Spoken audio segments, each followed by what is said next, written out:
Ewekoro is a major destination for industrial plants, but beneath the surface of this easygoing community, a silent killer is taking hold. Air, environment, water and noise pollution, impacting the environment and human health in distinct ways. The cement industry that powers these towns is fueling a growing crisis that threatens the health and social well-being of the vulnerable population. It's affecting us by blasting. They are blasting. When they are blast, it's vibrate the land that can cause earthquake. So that is why the buildings are cracking. The vibration, yes, is the causes. Ìlera ó jẹ́ nǹkan tó jẹ́ kókó tó yẹ kí wọ́n bá mú ní ọ̀kúnkúndùn. Ṣé tí yín ṣe tó jẹ́ pé gbogbo èèmù gan ẹlòmíì gan nílùú kò yẹ kó tí ì darúgbó tó ti máa darúgbó pàjáwìrì àpàpàǹdodo lórí kíní air pollution wọn tó máa ń dust tó máa ń káàkiri kò síbi tí ò kí ń dé irú bá ṣe wà bí báyìí sìn ó jẹ́ èèmù gan ẹlòmíì gan kò yẹ kó tí ì kú tó yẹ mọ̀ pé tó bá ti fa dust símú ó máa tètè kú. For 65-year-old Shakirat Oloyede, a native and resident of Ewekoro community, the air she breathes every day is a constant struggle. Shakirat has been living with some health conditions that worsen with the rising levels of air and environmental pollution in her neighborhood. The thing where they happen is too much because the dust, they affect us. They affect our nose, mouth and eyes and our chest. If anybody cough that time, now that dust now it go bring out from the mouth. And when we are going to hospital to take care of ourselves, then go treat chest for cough and the eyes, then they treat it for us. As they go to hospital, the money now from my pocket, now they use to treat myself. Nobody they help me, give me money or support me. The rapid industrialization, vehicle emissions, dilapidated road structure, and also carbon emission arising from the activities of the cement factory in a Ewekoro community have led to a decline in the air quality right here. There seem to be debates over the decades, but what is unclear is why the community refused to relocate after admitting the cement company suggested the option.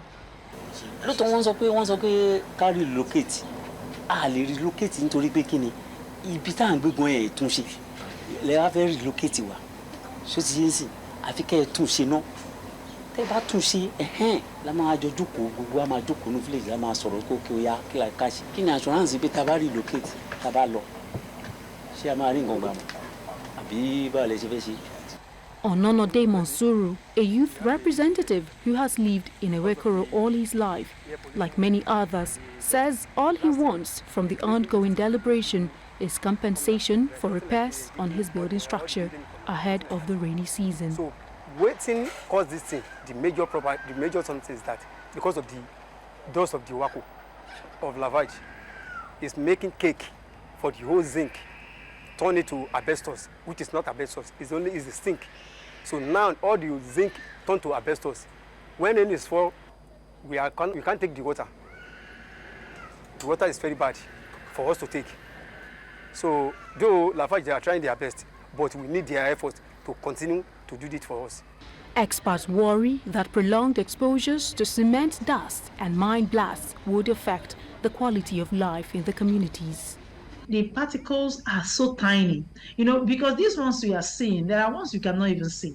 There are ones that are so tiny that can pass through your nostrils.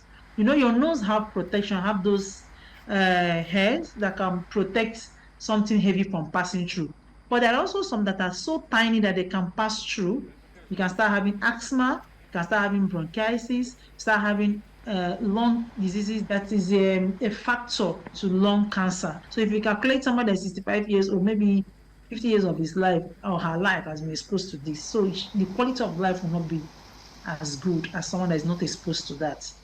As for the way forward, the issue is this: whether they are legally or not, or illegally, we have a duty towards them as a government we have a social contract to protect the well-being of the people of the state. So they are part of the people we have to protect. So, but we have to do it cautiously.